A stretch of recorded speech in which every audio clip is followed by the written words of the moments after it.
America CI నుంచి ఒక warning sign మనకు వచ్చిందండి.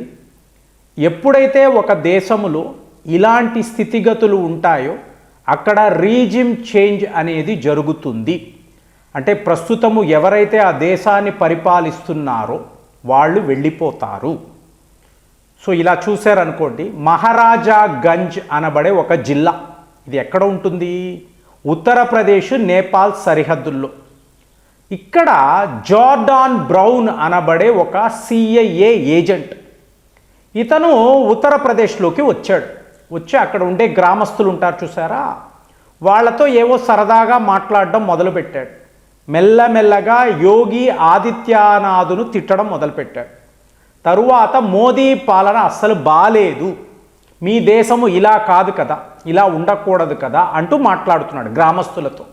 సో వీళ్ళకి అర్థమైంది, వీడెవడో అమెరికా నుంచి వచ్చి మన దేశంలో మన వాళ్ళనే తిడుతున్నాడు కాబట్టి వీడు ఏదో ఒక ఏజెంట్ అయి ఉండొచ్చు. వెంటనే ఇతన్ని కట్టేశారండి. కట్టేసి కొట్టేరా అనేది ఇంకా కూడా కన్ఫర్మేషన్ లేదు, కానీ ఒక తాడుకు మాత్రం కట్టారు. కట్టి సహస్ర సీమా బల్ అంటారు, ఎస్ఎస్బి అంటారు, నేపాల్ సరిహద్దుల్లో భారత్కు సంబంధించిన స్పెషల్ ఫోర్సెస్. సో వాళ్లను రప్పించారు. వాళ్ళు వీడిని పట్టుకున్నారు. పట్టుకొని నేరుగా కూర్చోబెట్టి, ఎవడరా నువ్వు, ఎందుకు నేపాల్ నుంచి యూపీలోకి వచ్చావు అని అడిగితే, నేను థాయిలాండ్ వెళ్ళాను, అక్కడ నా డాక్యుమెంట్స్ అనేవి పోయాయి, తరువాత సముద్ర మార్గమున శ్రీలంకకు వచ్చాను, శ్రీలంక నుంచి గోవాకు వచ్చి నేపాల్లోకి వెళ్ళాను, ఇప్పుడు భారత్లోకి వచ్చే ప్రయత్నము చేశాను, మీరు పట్టుకున్నారు. చూడండి ఫ్రెండ్స్, ఒక అమెరికా సిటిజన్, కాలిఫోర్నియాకు చెందినవాడు ఇలా డాక్యుమెంట్స్ పోయాయంటే ఏం చేస్తాడండి? ఎంబసీకి వెళ్ళి నా పాస్పోర్టు వీసా డాక్యుమెంట్స్ పోయాయండి అని చెప్తాడు. వాళ్ళు వెరిఫై చేస్తారు. సో కొత్తగా మీకు వీసా డాక్యుమెంట్స్ అవి ఇచ్చి తిరిగి అమెరికా వెళ్ళిపోని పంపించేస్తారు, అంతే కదా. కానీ వీడేం చేశాడు? థాయిలాండ్ నుంచి శ్రీలంక, సరే శ్రీలంక వెళ్ళావు కదరా, అక్కడి నుంచి తమిళనాడులోకి కదా వెళ్ళాలి, గోవా ఎందుకు వచ్చావు? గోవా నుంచి నేపాల్, నేపాల్ నుంచి ఉత్తరప్రదేశ్.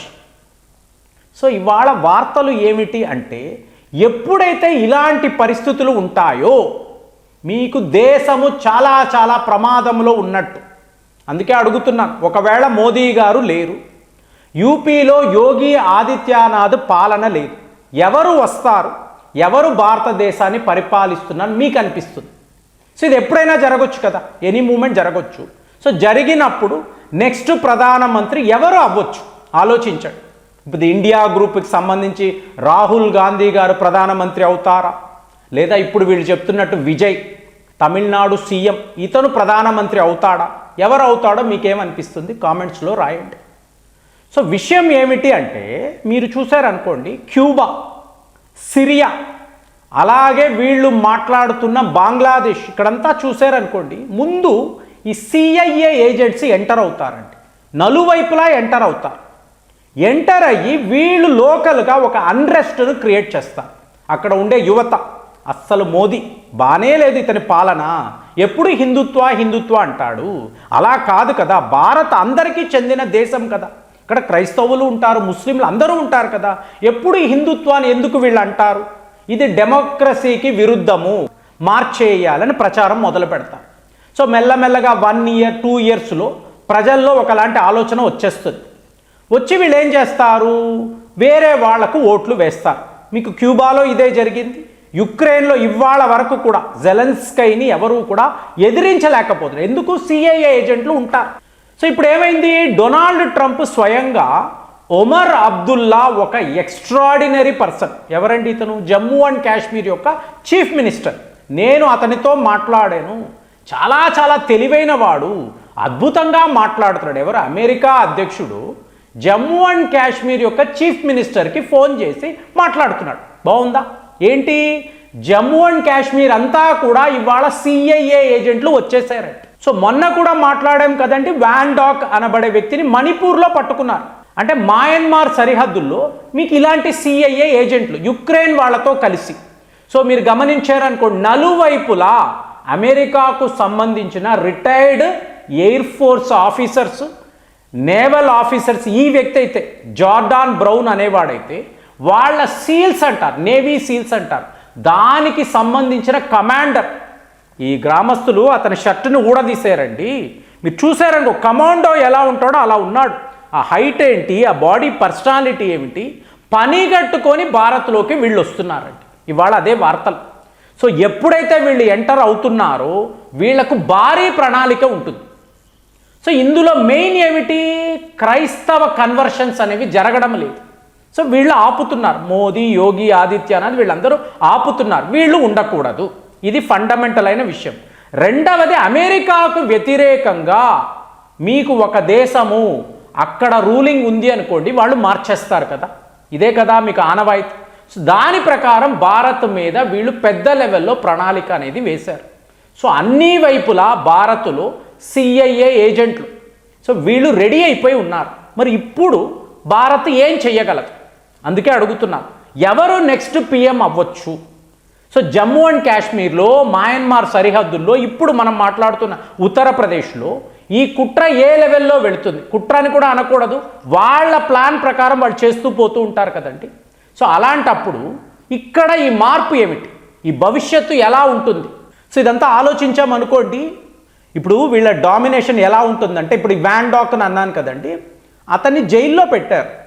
పెట్టినప్పుడు అతను ఏమంటాడంటే, నేను ఒక అమెరికా పౌరుడిని, సో నేను మీ దేశానికి వచ్చాను, మీరు నన్ను పట్టుకున్నారు, మరి నాకు ఇవ్వాల్సిన మర్యాద మీరు ఇవ్వడం లేదు కదా. చూడండి, అంటే నాకు విడిగా ఒక కిచెన్ కావాలి. సో అక్కడ నాకు నచ్చిన నూడిల్స్ అనండి, పాస్తా నేను చేసుకొని తినాలి కదా. ఇది మీరు ఈ ఫెసిలిటీస్ ఎందుకు మీరు ఇవ్వరు? మీకు గుర్తుందో లేదో, ముంబై దాడులప్పుడు కాసబ్, అజ్మల్ కాసబ్, అతని జడ్జి గారు అడిగారు, నీకు ఆహారం అది టైం టు టైం పెడుతున్నారా అంటే, పెడుతున్నారండి, కానీ నాకు బిర్యానీ అంటే ఇష్టము, అది ఇవ్వాలి కదా అంటే ఆయన అవునవును అని అన్నాడు. అంటే మన దేశంలో అతిథి దేవో భవ, అంతే కదండి. వాడు ఎంతమందిని పొట్టన పెట్టుకున్నాడు అనవసరం, వచ్చాడు వాడికి బిర్యానీలు తినిపించాలి.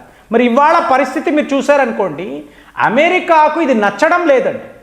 ఇదేలాగా ఒక సిఐఏ ఏజెంట్ని పట్టుకుంటే వాళ్ళ అడ్వకేట్, అమెరికా వాడు అపాయింట్ చేసుకున్న లోకల్ అడ్వకేట్, అసలు నా క్లయింట్కి వీళ్ళు ఫుడ్డే పెట్టడం లేదండి, టైం టు టైం పెట్టాలి కదా, హ్యూమానిటేరియన్ గ్రౌండ్స్లో ఇది చూడాలి కదా అంటే, వెంటనే జడ్జి గారు అక్కడ ఉండే ఎన్ఐఏ ఆఫీసర్స్ వాళ్ళని అడిగారు, ఏంటండి ఫుడ్ పెట్టడం లేదంట కదా, మరి అంతా ఒక సిఐఏ ఏజెంట్, ఒక తీవ్రవాది కూడా అవ్వచ్చు, మరి పెట్టాలి కదా అని అన్నారు.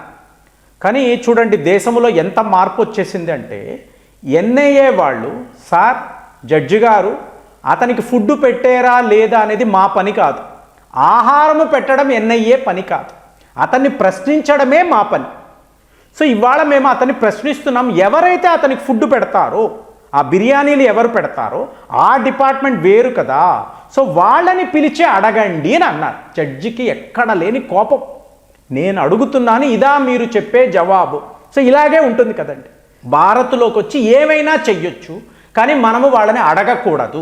లేదా డైరెక్ట్గా వాళ్ళ secretary of state Marco Rubio phone చేసి అంటాడు, మా వాడు వచ్చాడండి, ఎలా మీరు అరెస్ట్ చేస్తారు? సో ఇలా ఎలా మీరు చెయ్యగలరని అడుగుతారు. మనము అతిథి దేవో భవ మళ్ళీ అనుకొని గౌరవంగా వాళ్ళని పంపించాలి అని వీళ్ళు చెప్తే మనం ఏం చెయ్యాలి చెప్పండి? వాడు ఏమైనా చెయ్యొచ్చు, మనము ఏమీ చెయ్యకూడదు, ఇదే కదండి.